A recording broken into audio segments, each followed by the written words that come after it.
Alors, on va commencer par l'épreuve de culture générale. L'épreuve de culture générale, donc c'est un QCM, comme les maths et comme l'anglais, au final.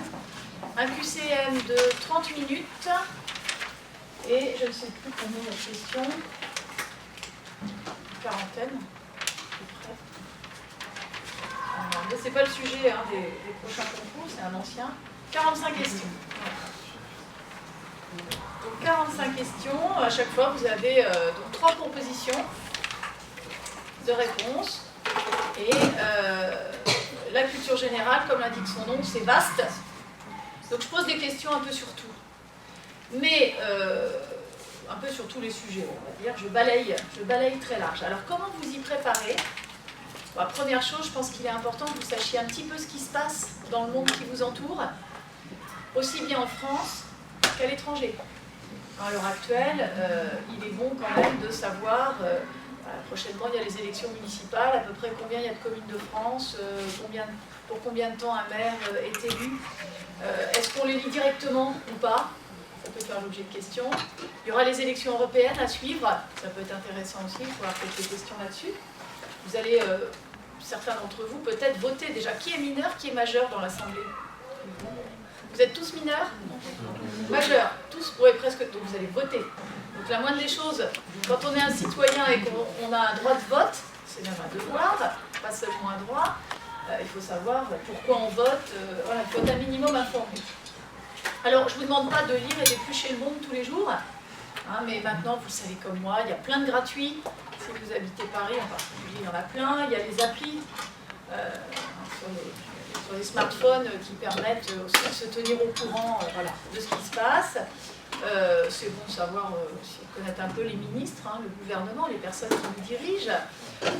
C'est bon d'avoir aussi quelques infos sur le plan économique, quelques noms de grands patrons par exemple, quelques noms de grandes entreprises du CAC 40, des ordres de grandeur, le taux de chômage en France, vous voyez, des choses comme ça, le SMIC. Bon. Voilà pour ce qui est un peu de l'économie. Au niveau international, bon, je ne vous cache pas qu'en ce moment, il est bon de savoir où se trouve l'Ukraine, la Syrie, voilà, ce genre de choses, pour l'actu international et puis pour la géographie. Je ne vais pas vous demander la capitale du Mozambique, parce qu'a priori, il ne se passe pas grand-chose en ce moment. En revanche, je peux vous demander la capitale de l'Ukraine, puisque voilà, là, il s'y passe quelques petites choses. Donc, voyez, vous tenir au courant de l'actu, nationale, internationale, un petit peu de l'actu économique, s'il y a des fusions, des rachats, voilà, des mouvements de grands patrons, enfin tout ça, c'est bon de le savoir.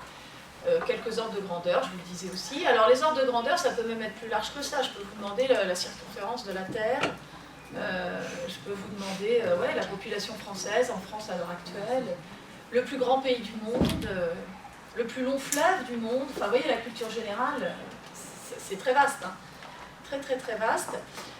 Au niveau de l'histoire aussi, je peux vous poser quelques questions. Alors je ne vais pas vous demander de connaître tous les rois de France dans l'ordre, sûrement pas, mais ayez au moins en tête, là encore, des grandes, on va dire les grandes étapes chronologiques. Alors je sais bien qu'on n'enseigne plus maintenant à l'école, on enseigne l'histoire par morceaux, il n'y a surtout plus la chronologie qui est... essayez-vous de reconstituer une frise chronologique, moi je vous invite à le faire, avec, vous positionnez peut-être quelques grands personnages de l'histoire, différents siècles, peut-être quelques grands écrivains, quelques grands musiciens, quelques grands peintres, voilà, que vous ayez une vague idée de tout ça. Sur le plan artistique, ben là encore, on va se tenir un petit peu au courant de l'actualité. S'il y a une expo importante à Paris, bon, vous êtes parisiens tous ou presque, enfin, non du tout. Qui vient de loin J'ai vu quelqu'un qui venait d'Avignon, non c'était du Maroc.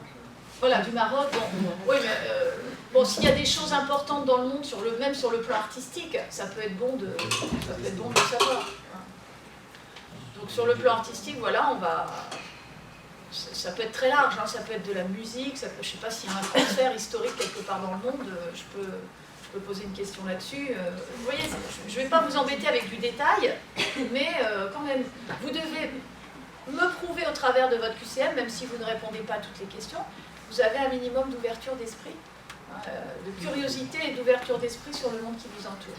Je vais vous expliquer pourquoi, parce que maintenant, on ne se contente plus pour être manager et cadre en entreprise de personnes qui soient techniquement bonnes. Parce que des personnes qui ont le même diplôme que vous, que ce soit bachelor ou master, il y en aura plein. Ce qui fera la différence, c'est votre personnalité. Et plus elle est riche, votre personnalité, et plus vous serez recrutable, on va dire, facilement et aisément. Et quand vous êtes à un certain niveau de management, si lorsque votre boss vous invite à déjeuner, vous n'avez rien à lui raconter, parce que vous ne vous intéressez à rien du tout en dehors de la boîte, il aura peut-être moins envie de redéjeuner avec vous une deuxième fois. Et clairement, ça pourrait même nuire à votre progression de carrière, je vous le dis tout net. On ne veut pas que des bons techniciens, on veut aussi des gens ouverts d'esprit et curieux d'esprit. Donc voilà un petit peu la philosophie, on va dire, de l'épreuve de culture générale. Mais bon, contrairement à d'autres concours où la question n'est suivie d'aucune proposition de réponse, vous avez à chaque fois 3 réponses qui vous sont proposées, parmi lesquelles figure la bonne réponse. Donc normalement, vous devez à peu près vous en sortir. Au dernier concours, j'ai eu des notes qui allaient, allez, on va dire de 12 à 18, allez, à cette épreuve de culture générale. Donc il n'y a pas de raison. Non, après je mets la note sur 20. Au final, dans les notes sur 20, ça allait de 12 à 18. Excusez-moi. Oui. C'est un QCM à point négatif. Oui, une mauvaise réponse, c'est moins 1. Donc il vaut mieux ne pas répondre plutôt que répondre une ânerie. Ça, c'est ça. Voilà, est-ce que vous avez des questions sur cette épreuve? Non? Donc vous voyez, je brasse assez large. Actu national, international, géographie, un peu d'histoire, éventuellement un peu de littérature ou de musique. Mais bon, sans aller non plus dans les choses trop compliquées. Bien évidemment, c'est pas le but. Oui? Excusez-moi, est-ce qu'il y a un livre en particulier parce qu'on peut s'entraîner de QCM? Je ne conseille pas de livres en particulier, mais il y en a plein sur le marché maintenant. Mais en tout cas, prenez du niveau bac. Prenez pas culture G, niveau trop élevé, c'est pas la peine. Je ne poserai pas de questions si techniques, mais il y en a plein à la FNAC. Vous allez dans n'importe quelle librairie, vous regardez les livres de préparation à l'épreuve de culture G niveau bac, il y en a pas mal. Mais j'ai pas de référence particulière à vous citer. D'autres questions? Non? Alors, l'entretien de personnalité, maintenant. L'entretien de personnalité, donc, c'est la seule épreuve orale du concours. Donc, vous allez être face à une personne, parce que ce n'est pas des jurys de 2, une personne suffit. Donc, cet entretien dure entre 20 et 30 minutes, à peu près. Et l'idée, donc, c'est de voir un petit peu, de cerner un peu votre personnalité, de voir un petit peu à qui on a affaire. C'est aussi un entretien de motivation, donc je pense qu'il faut vraiment que vous l'abordiez comme si vous alliez préparer, comme si vous passiez un entretien pour un stage ou un petit job. Il faut vraiment l'envisager comme un entretien professionnel. On n'est pas dans le domaine scolaire, et alors pas du tout. Il faut vraiment l'envisager comme un entretien professionnel pour décrocher un job. Oui. Les documents apportés Non, du tout. Il n'y a pas de documents à remplir particulier. Non, on vous demande pas, moi je ne vous demande pas de CV. On ne vous fait pas remplir non plus de questionnaire particulier. Par contre, la première chose que je vous demande, c'est de vous présenter. Alors, faites assez court. Vous m'exposez donc nom, prénom, votre âge si vous pensez que c'est intéressant, votre parcours jusqu'à présent, si vous êtes en terminale, quelle section, si vous êtes post-bac, voilà, la formation que vous avez suivie cette année. Et ce que je vais vous demander quand même très rapidement, c'est vos motivations pour intégrer, parce que c'est un entretien de personnalité et de motivation, vos motivations pour intégrer le bachelor de l'ISC Paris. Donc ça suppose que vous soyez, là encore, un minimum informé sur notre école, ce qu'elle offre, et sur ce que le programme Bachelor offre aussi. Alors, je vous en ai donné quelques clés importantes tout à l'heure. Ça va être sûrement enrichi par l'expérience vécue que vous aurez eue au sein de l'école ce matin, pour ceux qui viennent pour la première fois. Et ceux qui étaient venus à la JPO, voilà, peut-être qu'il y a d'autres arguments qui vous viendront à l'esprit du coup au moment de votre présentation. Mais c'est pareil dans un job. Pour décrocher un job, il faut connaître un minimum l'entreprise à laquelle on s'adresse, hein, et un minimum aussi le job qui est proposé, et c'est à vous de démontrer que voilà, ça vous convient. Oui? C'est à quel coefficient la motivation? Alors, je n'ai plus les coefs en tête, mais c'est le plus important, ça c'est clair. L'entretien, c'est le coef le plus important. Je crois que c'est 7. Ou 5, je ne sais plus. Oui. J'hésitais, ouais, je ne sais plus, mais c'est le coef le plus important. C'est la matière ouais, qui est la plus coefficientée. Oui. C'est samedi prochain, c'est à quelle heure? Alors, il y a plusieurs sessions. Il y en a une samedi prochain, en effet. Normalement, la clôture des inscriptions, c'était hier. Samedi prochain. Voilà. Alors, vous allez recevoir cette semaine une convocation avec tout le planning, j'allais dire, du concours. La prochaine sera le 29, la suivante sera le 29, et il y en aura encore une autre le 12 avril. Et après 17 mai, puisqu'il y a les vacances et autres congés. Mais vous recevrez toujours, donc quand vous envoyez le dossier, vous recevez un accusé de réception du dossier, et ensuite une convocation quelques jours avant les épreuves, avec justement le planning, le déroulement des épreuves. Donc ça va partir mardi, je pense, quelque chose comme ça. Donc ça vous parviendra mercredi ou jeudi.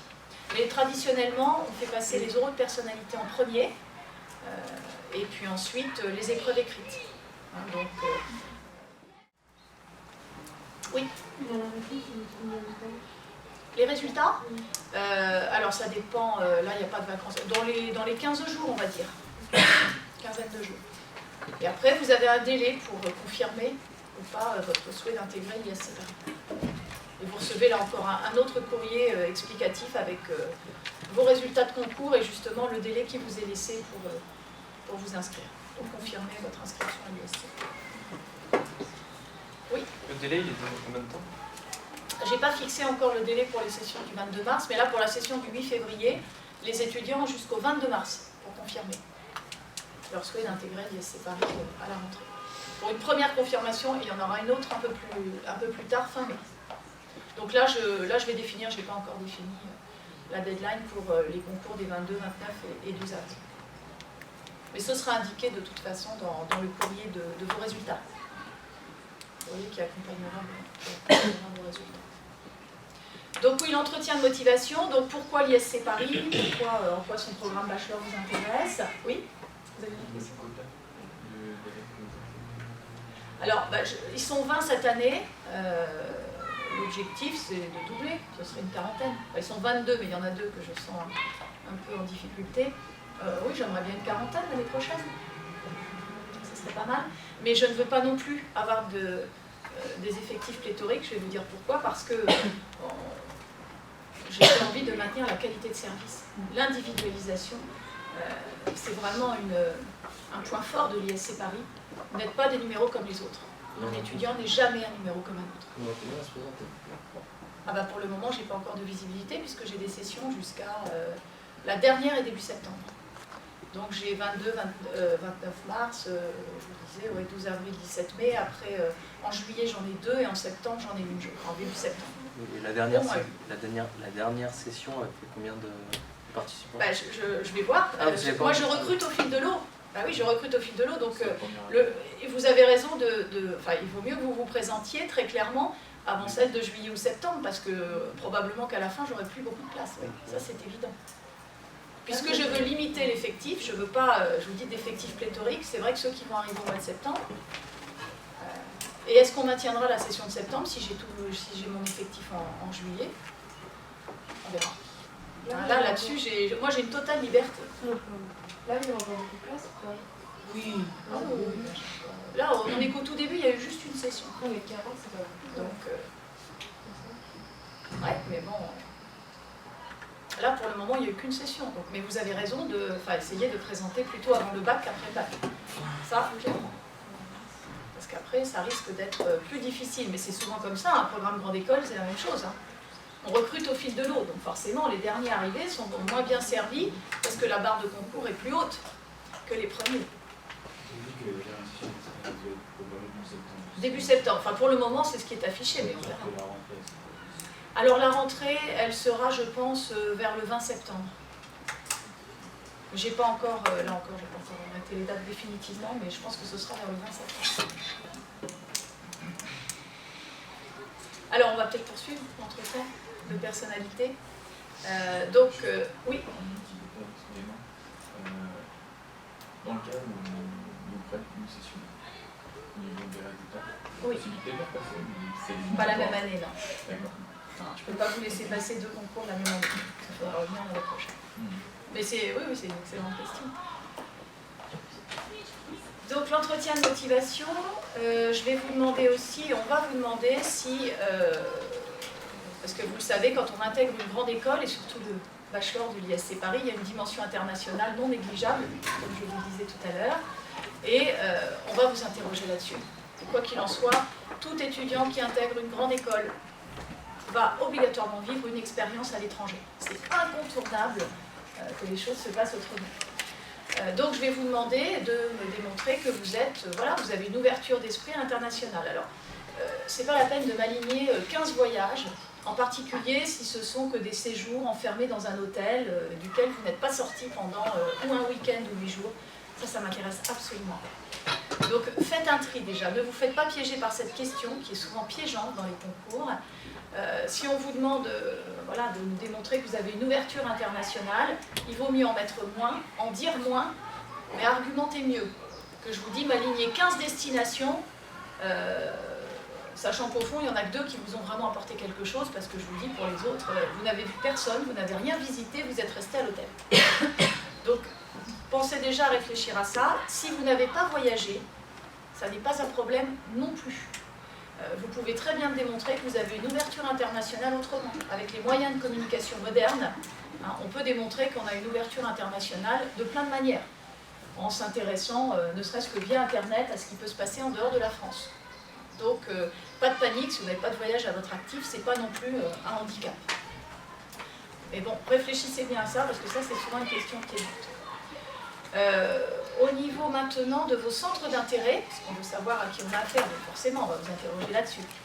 Là aussi, ça c'est une question piège, mais redoutable, parce que les étudiants vont nous dérouler 15 centres d'intérêt, et dès qu'on creuse un peu, c'est la catastrophe. On aime la littérature, mais le dernier bouquin qu'on a lu, c'était il y a 5 ans, et on a oublié le titre et l'auteur. On aime le cinéma, mais on ne sait même pas qui a eu le plus grand nombre de prix au César, qui était pourtant il y a 15 jours. Enfin, vous voyez, là encore, il vaut mieux en dire moins, mais savoir argumenter. Donc, vraiment, ne citer... Et puis, si vous n'avez pas de passion, vous n'avez pas de passion. On n'est pas obligés tous d'être passionnés par quelque chose. C'est pas un drame de ne pas avoir de passion. Maintenant, quelques centres d'intérêt quand même, là encore, pour démontrer que vous avez une certaine curiosité d'esprit. Mais là encore, soyez sélectifs et argumentés. Ce qui est très important dans les entretiens de personnalité ou de motivation, c'est la culture de la preuve, vous l'aurez compris. Dès que vous avancez quelque chose vous concernant, il faut le prouver. Donc vous aimez tel et tel domaine, prouvez-le au travers de vos expériences, de vos lectures, vous êtes ouvert à l'international, prouvez-le, vous avez accueilli chez vous, même dans le cadre d'un jumelage avec votre commune, dans le cadre d'échanges avec vos écoles, vous avez accueilli des élèves étrangers chez vous, vous êtes parti ou pas, enfin je vous dis, il y a plein de manières de le démontrer, mais voilà, il vaut mieux qu'il y ait moins d'arguments, mais qu'il soit plus solide. Donc voilà pour les centres d'intérêt. Et en revanche, si vous avez une passion, si vous avez un centre d'intérêt, quelque chose qui vous distingue des autres, là, c'est le moment ou jamais de le mettre en avant. Vous êtes sportif ou sportif de haut niveau, dans un domaine depuis longtemps. Vous avez, oui, telle ou telle passion, une passion pour la sculpture, une passion... Là, il faut le mettre en avant. C'est un atout. C'est un atout pour vous. Donc là, il ne faut pas hésiter, par contre. D'accord ? Sur quoi on va vous interroger aussi? Éventuellement, peut-être un début de projet professionnel, même si on sait que vous êtes en terminale et que... bien évidemment, c'est loin d'être construit. Mais là encore, essayez de démontrer que au moins ce que vous offre l'ISC Paris coïncide avec, avec vos attentes, avec ce que vous avez en projet, un petit peu, même si c'est encore à l'état embryonnaire. Ou qu'au moins, même si vous n'avez pas idée du tout de votre projet professionnel, voilà, les programmes de l'ISC, ça rejoint un peu la première question, pourquoi l'ISC, la motivation vis-à-vis de l'école. Qu'au moins, voilà, il y a des programmes qui vous intéressent, vous n'êtes pas sûr de vous engager dans cette voie, mais qu'au moins... voilà. Parce que là encore, on a tout profil, on en a qui ont déjà une idée professionnelle bien arrêtée, et puis on en a d'autres, pas du tout. Là encore, c'est pas discriminant. Hein. Ne vous dites pas, je sais pas ce que je vais faire plus tard, précisément, c'est la cata, je vais me faire planter. Non, non, du tout. C'est pas... Mais bon, là encore, amenez ça de manière intelligente. Oui. C'est un dialogue ou il est seul à parler?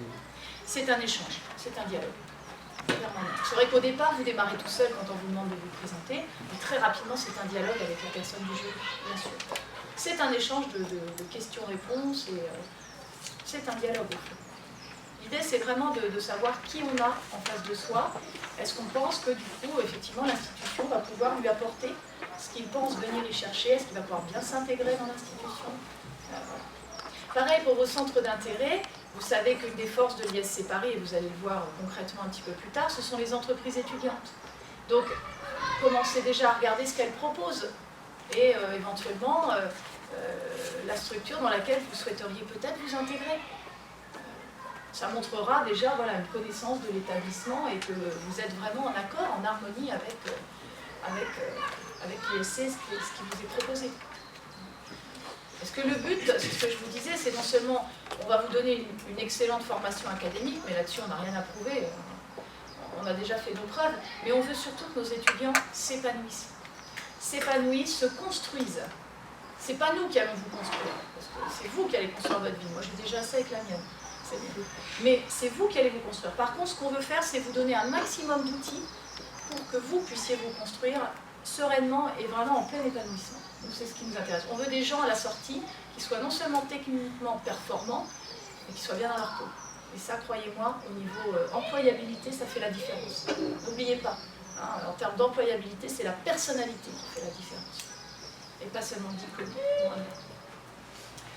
Alors sinon, on peut vous demander aussi, on peut regarder si vous connaissez un peu vous-même, donc on peut vous demander vos qualités, vos défauts, comment les autres vous perçoivent, comment vous-même vous percevez, s'il y a des décalages entre les deux.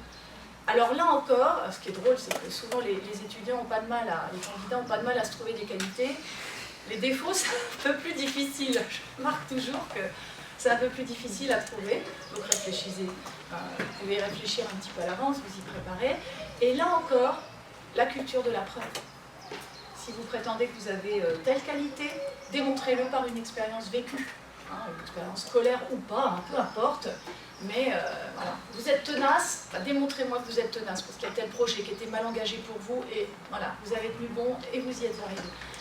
Vous avez tel défaut, il faut aussi, voilà, d'ailleurs dans telle expérience, ça m'a nui. Parce que voilà, un être est complexe, il a des côtés positifs, mais également des côtés négatifs, mais nous on n'est pas là pour juger, surtout pas. On n'est pas là pour juger, on est juste là pour voir si vous vous connaissez un peu vous-même. Vous voyez, l'idée, c'est vraiment de détecter la personnalité. Donc vous ne dites pas, si je donne tel défaut, je suis grillée, je suis sortie du concours. Non, non, non, on n'est pas là pour porter un jugement d'opinion, un jugement moral. C'est pas du tout ça le but. C'est de voir la personnalité face à laquelle on se trouve et si elle se connaît un peu, si vous vous connaissez déjà un peu vous-même. Donc voilà pour quelques indications générales, les points voilà, sur lesquels on va vous interroger. Pour mieux vous connaître. Je pense que j'ai fait à peu près le tour. Les thèmes qui peuvent être abordés. Bien évidemment, on ne vous interrogera pas sur vos opinions politiques, ou autres, même si on est en période électorale. Non, c'est pas du tout la philosophie de l'ISC Paris. Je sais que ça se fait dans d'autres concours. Vous pouvez faire part de vos opinions, même si soi-disant vous n'êtes pas jugé derrière. Nous, non. Est-ce que vous avez des questions sur cet entretien ? Combien de temps il dure l'entretien? Entre 20 et 30 minutes. Moi je dirais 20-25 minutes et puis après le jury rédige son petit rapport. Voilà, la note et un rapport circonstancié. Donc oui, entre 20 et 25 minutes. De face à face, de dialogue, d'échange. Oui. Je pense. Il n'y a pas de rubrique particulière, non. on a certaines, voilà, on a certains items hein, qui vont être abordés. Maintenant, il n'y a pas de détails, non. Il n'y a pas 5 points sur l'international, 5 points sur... Non, non, du tout. Parce que vraiment, l'idée, c'est il faut aussi que ça reste du sur-mesure. Il ne faut pas que ce soit trop standardisé. Voilà. Parce que les personnalités sont tellement différentes, c'est ce qui fait la richesse de ce genre d'entretien.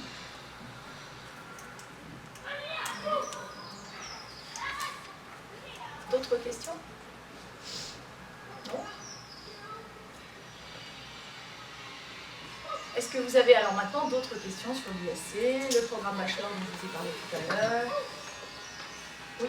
Vous avez parlé d'une préparation pour le TOEFL. Oui.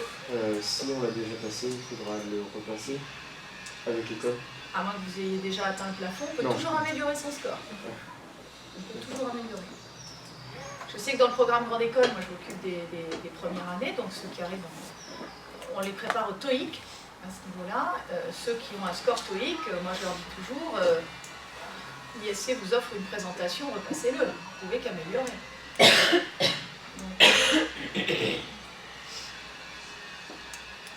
Surtout le TOEFL, c'est bon, plus on a un score haut, plus après ça sera apprécié du partenaire. Oui. Il y a un voyage en première année? Non.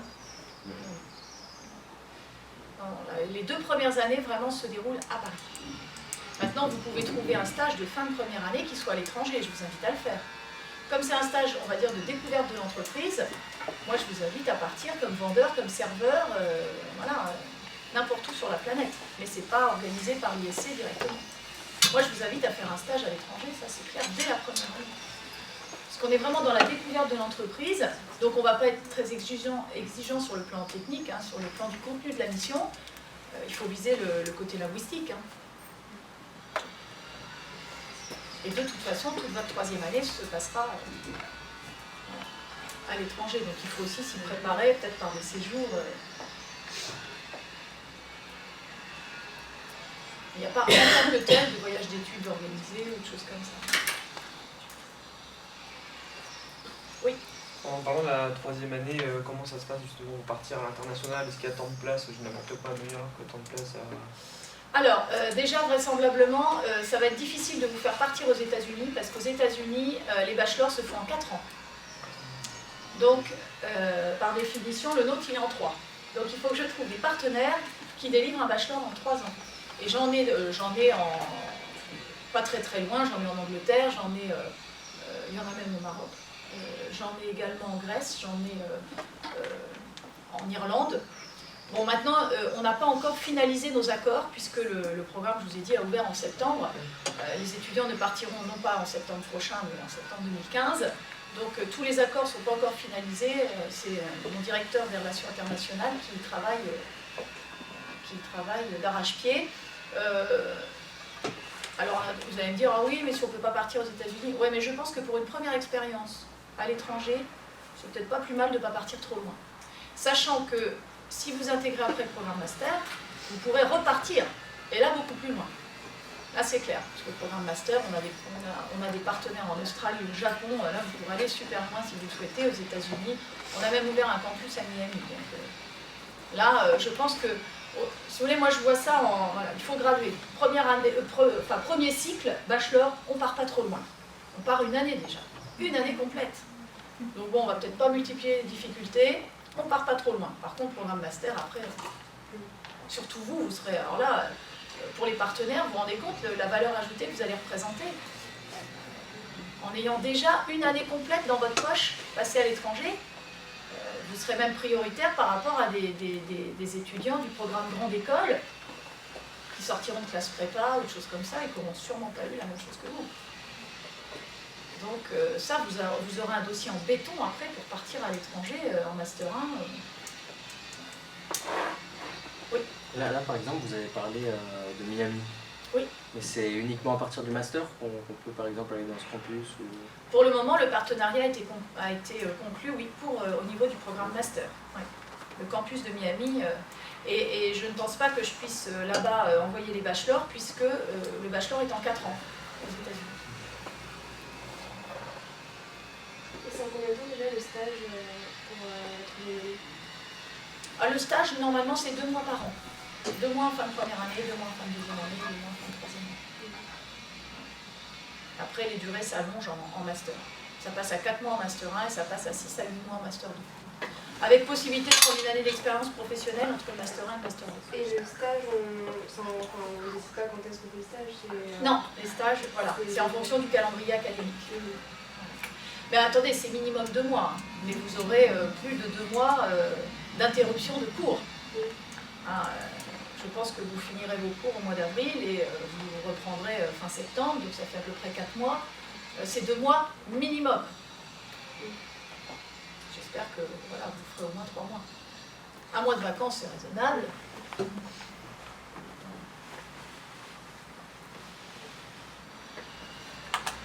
D'autres questions? Oui. C'est à partir de quand qu'on doit choisir sa spécialisation pour le master après? C'est en master 1. En master 1, vous avez un premier semestre qui reste assez avec les fondamentaux, on va dire. Et en fin de master 1, en fin de premier semestre de master 1, donc au mois d'octobre, novembre, vous choisissez des matières de pré-spécialisation pour votre deuxième semestre. Et ensuite, vous vous spécialisez pleinement en master 2. La spécialisation est progressive au niveau du master. Vous commencez à vous spécialiser en deuxième partie de Master 1 et vous vous spécialisez totalement en Master 2. En Master 2, on n'a plus un seul cours en tronc commun. Chaque étudiant est dans sa spécialisation et reçoit à peu près 400 heures de cours dans son domaine de spé. Donc c'est vrai que l'avantage, c'est que vous pouvez sortir de l'ISC avec une formation généraliste en management, acquise au niveau du bachelor et encore un peu en Master 1, en plus diplôme d'un partenaire, donc diplôme international, plus une spécialisation et grade master. Voilà. C'est un sacré atout parce que la spécialisation va vous permettre de vous placer tout de suite sur le marché du travail, mais en même temps, comme vous aurez eu cette formation généraliste en management, comme vous aurez plusieurs vies professionnelles en une, afin que les choses soient claires, vous allez travailler longtemps, très longtemps. Vous serez sûrement amené à avoir plusieurs vies, à devoir rebondir, peut-être salarié pendant 15 ans, après reprendre une boîte, créer une entreprise. Et là, cette formation généraliste vous sera vraiment d'une grande utilité. Et souvent, les ISCA, il y a beaucoup d'entrepreneurs parmi les ISCA. Ils y ont pris goût dans les entreprises étudiantes. À justement manager un projet, une équipe, etc. Et du coup, on a des parcours, vraiment de très très beaux parcours de personnes qui ont été à la tête de ces entreprises étudiantes, qui se sont investies, qui ont pris la direction. Ça fait vraiment de beaux parcours d'entrepreneurs. Oui. Pourquoi on bachelor 3 ans alors que quelques-uns de vos concurrents ou même à l'étranger ont fait en 4 ans? Parce que moi je vois pas pourquoi il faut étaler en 4 ans ce qu'on peut faire en 3 ans. Je veux être efficace, efficacité. Voilà. Le bachelor, c'est parce qu'on ne peut pas délivrer une licence. Hein, l'État en France ne nous autorise pas. Voilà. Maintenant, je ne vois pas l'intérêt d'étaler en 4 ans. À mon sens. Alors qu'en 3 ans, on peut déjà faire beaucoup. Et je pense que la spécialisation, vraiment, si elle doit intervenir, il vaut mieux que ce soit un petit peu plus tard. Quand l'étudiant, justement, a appris à se découvrir, à se connaître, à commencer à se construire, au départ, on se construit, voilà, il faut un socle de fondamentaux. Et après, on va vers l'aspect. Et je trouve que pour ça, le bachelor en 3 ans, ça suffit. On peut déjà faire, on a déjà beaucoup de choses à faire, hein, 3 ans, c'est sûr. On pourrait étaler en 4 ans, hein, c'est vrai, on peut toujours étaler, hein, mais je ne vois pas l'intérêt, il faut être efficace. Surtout, je vous dis, la plupart des étudiants veulent ensuite poursuivre sur le cycle master, et donc à la fin, il faut qu'ils aient fait 5 ans comme les autres, pas plus 5, on ne va pas leur coller une 6e année. La 6e année qu'on propose, dans ce cas-là, enfin, c'est ce dont je vous parlais tout à l'heure, qui est une 4e année pour le programme de l'école, c'est l'année d'expérience professionnelle entre le master 1 et le master 2, mais ce n'est pas une année à l'école, c'est vraiment une année en entreprise, pendant, voilà, sous forme de 2 stages, hein, généralement, 2 stages de 6 mois. Et ça s'adresse plutôt aux étudiants qui sortent de prépa, clairement, et qui n'ont pas mis les pieds en entreprise avant d'arriver en école de commerce. Donc souvent, les classes prépa ont envie de muscler un peu leur CV, ce qui n'a pas pu être fait avant. Et du coup, pour mûrir davantage aussi leur projet professionnel, être sûr de ne pas se tromper d'orientation, ils prennent une année de césure entre le Master 1 et le Master 2. Mais on n'est plus dans la scolarité. Là, c'est vraiment une année en entreprise. À l'ISC, en tout cas, elle est conçue comme ça.